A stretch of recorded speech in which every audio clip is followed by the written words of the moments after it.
So the process of making a YouTube video starts off with the idea or topic of that video. Then some research goes into that topic before writing a script. My original idea was to cover a particular case, which we're about to discuss, known as the Superbike murders. But then, wow, it just grew arms and legs and became something else altogether. Hi folks, I'm Johnny and welcome to The Oddest. The title pretty much gives this one away, really. But there's no spoilers in there because this case is as twisted as it comes. Let's get into it.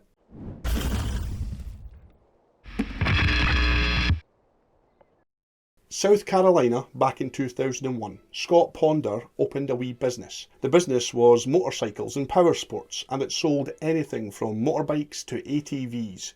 He called it Superbike Motorsports. The business quickly went from new to thriving.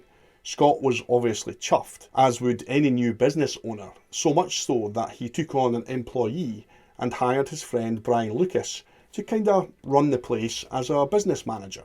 Like I said, business was booming and the store was always full of similar like-minded folk to Scott and Brian. So it really was a dream come true to have a successful business doing something that you love. The good news just kept coming when in 2003 Scott and his wife Melissa were pregnant with their first child together. On the 6th of November 2003, a regular customer of the store called Noel Lee called the store to say that he'd be dropping by and wanted to make sure that they weren't too busy. They said, "Nah man, it's all good, just swing on by." So about 10 minutes after the phone call, Noel did just that. Upon arrival at the store, he found Scott and Brian laying in a pool of blood outside in the store's parking lot. At first glance, he figured it was some sort of twisted prank, purely because he had just spoken to the guys a few minutes earlier. He told them to get up, and he even nudged Brian with his foot. Only then did he realise that this was no joke. Noel ran into the shop to find a phone and call 911. Instead, he found pure horror. Scott's mother, Beverly, often liked to help out at the shop. He found her lying on the floor next to the bathroom door. She was gone. He continued to look around and found the mechanic, Chris Sherbert, slumped over a bike he had been working on. He too was dead. All 4 people at the shop had been fatally shot. The whole scene is truly puzzling. First assumptions would be that it was a robbery gone wrong. Maybe whoever had been in the store trying to rob them fled and was being chased by Scott and Brian, and that's how they ended up in the parking lot. But then that doesn't really explain the other 2 bodies, especially the mechanic in the garage which was adjoined to the shop. Also the fact that nothing had been taken. None of the shop's expensive inventory was missing, and easily accessible cash was left untouched. The police had a lead straight off the bat. The last person to see them all alive was a customer at the shop only a few minutes before everyone died.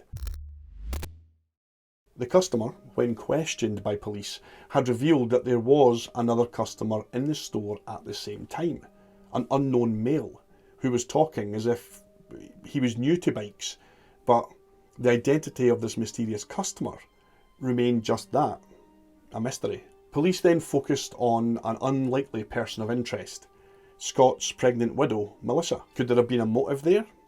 Could it have been a contract killing of sorts? Melissa was questioned by the cops several times, even after she had given birth to Scott Jr. So there's obviously more to that than we think. Why would she need to be questioned several times?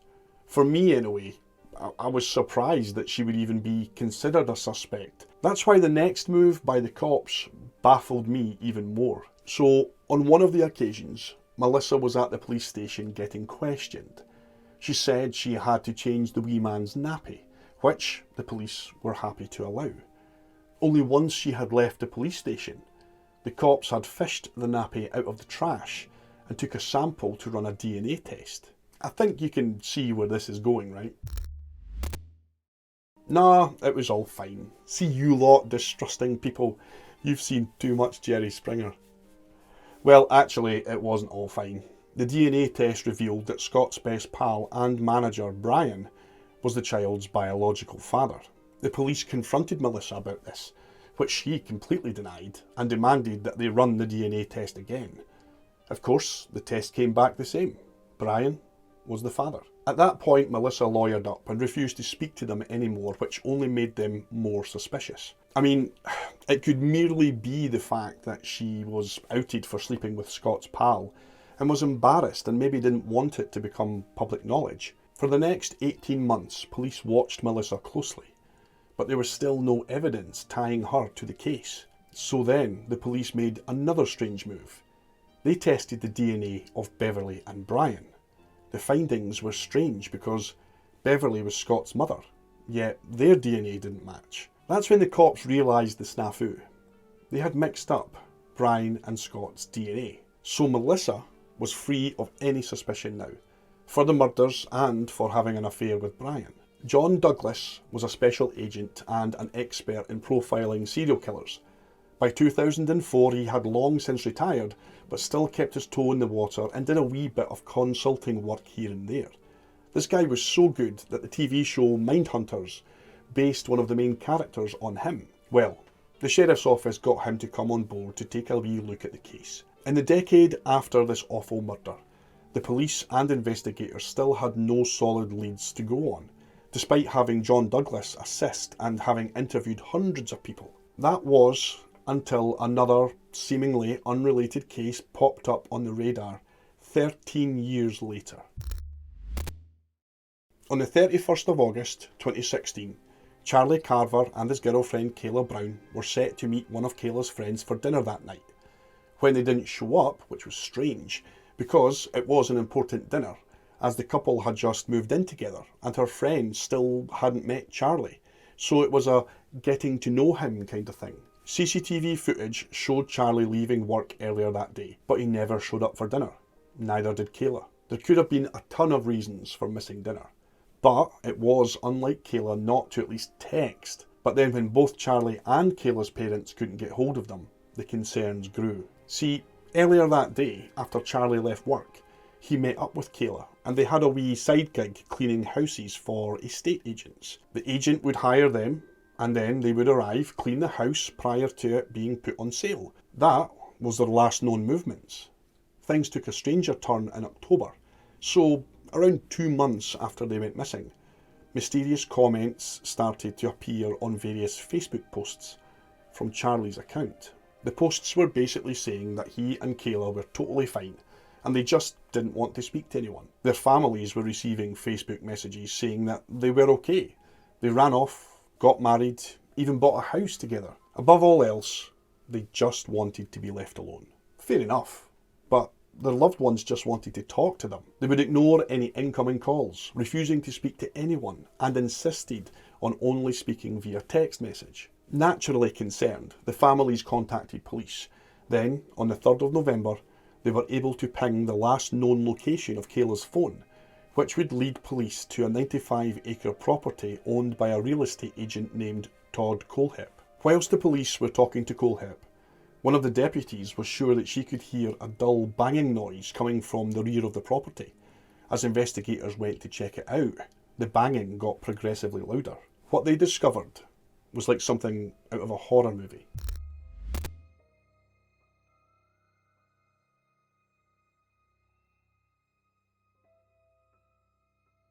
So, the banging sound was coming from a large 30-foot metal shipping container. Once they got it open, inside was a woman, chained up like an animal, with a chain around her neck. It was Kayla Brown. She had been living in that container for more than 2 months. Once she was able to tell the story of what happened, she told investigators that a short time after they met Kohlhepp, he had gotten into an argument with Charles, which resulted in Kohlhepp pulling out a gun and fatally shooting Charlie. The first 2 weeks I was there in the building, my ankles were cuffed, my hands were cuffed behind my back, and I had a chain around my neck. Get there between 1 and 3 o'clock every day, take me up to the main building, beat me, make me do whatever he wanted sexually, and then he'd put me back in the building. Charlie's body was found on the property and could tell by the holes in his shirt that he had been shot in the chest 3 times. Todd Kohlhepp was then arrested. While we were here, all right, my sergeant served a search warrant on your property. Okay? We have Kayla. Excuse me? We have Kayla in your property. She was locked in a container. Okay? She has told us that you shot and killed Charlie. Okay? So at this time, I'm going to need you to stand up and put your hands behind your back. He's already You're handcuffed. under- Okay. You're under arrest right now for kidnapping. All right? They're continuing to search your property. They're going to continue. They got cadaver dogs down there. Okay? If you want to help yourself, tell me where Charlie's at so we can go find his body.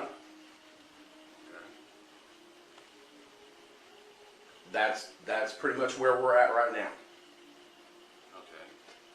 Do you want to help yourself and tell me where the body's at so we can go recover Charlie's body? No, sir. You don't want to.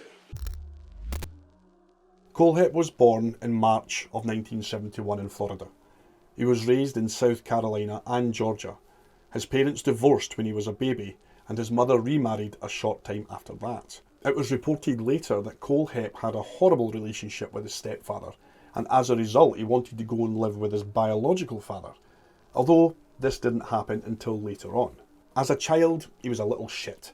At nursery school he would be destructive, angry, and always smacking other kids or breaking their toys.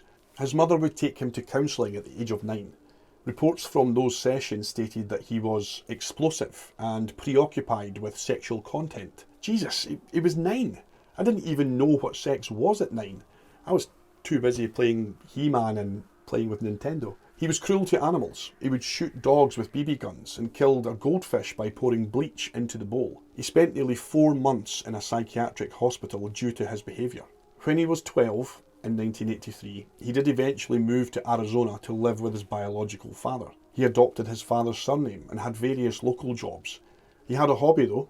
Yep, collecting weapons. His father even taught him how to make bombs and blow things up. I mean, what could go wrong? He would later end up moving back to South Carolina to live with his mammy. His relationship with his father had crumbled because his dad was never around, moving from girlfriend to girlfriend. But before he left Arizona, on the 25th of November 1986, Kohlhepp was 15 years old. He kidnapped a 14-year-old girl and held her at gunpoint with a .22 caliber revolver. He managed to get her back to the house. He tied her up, taped her mouth shut, and then sexually assaulted her. Afterwards, he freed the young girl from her restraints and walked her home. He told the girl that if she told anyone what had happened to her, that he would come back and kill her siblings. Kohlhepp was charged with sexual assault, kidnapping, and committing a dangerous crime against children. He pleaded guilty to kidnapping and was sentenced to 15 years in prison and placed on the sex offenders register. The other charges were dropped. According to court records, Kohlhepp was diagnosed with borderline personality disorder and maintained an above average IQ. The judge in the case had said that Kohlhepp was fairly bright and should really be advanced academically, but due to his behaviour issues, he's just plain dangerous, and he didn't believe that he would ever be rehabilitated. Here's a good one though. This proves you don't need any common sense to be a defence attorney. So Kohlhepp's attorney, in that case, later went on to say that while defending him, he did not believe his client would go on to harm others in the future. Yep, good call, Sherlock. Whilst he was locked up in the slammer, he would get into fights all the time, but he also got his bachelor's degree in computer science. He was released from prison in August of 2001, and then he moved back to South Carolina. He would get himself a wee job in graphic design working for a company in Spartanburg. He would attend college classes and got himself another wee degree. This time it was business administration and marketing. On the 30th of June 2006, despite his previous offences and the fact that he was on the sex offenders register, he was granted a real estate licence. Well, this was because he lied on the application about being a convicted felon. In any case, he was able to form a wee business of his own called TKA Real Estate and had around a dozen other agents who he employed. He was doing all right, even got his pilot's licence and owned various properties out of state. In May of 2014, he purchased 100 acres of land in Spartanburg. He had built an $80,000 fence around the entire property, either to keep people out or keep people in. For the most part, he was fairly successful, although some of his behaviours would be noticed by colleagues and customers. One such colleague later stated that he remembers Kohlhepp always watching pornographic movies, even at work. One of his regular haunts was the Waffle House in Roebuck. It got to the point when the female waitress there, called Megan, refused to serve him anymore due to his disturbing behaviour. He was always hitting on her, and one employee later said that Kohlhepp kept trying to get her to go home with him. So it ended up being that one of the male employees served him from then on.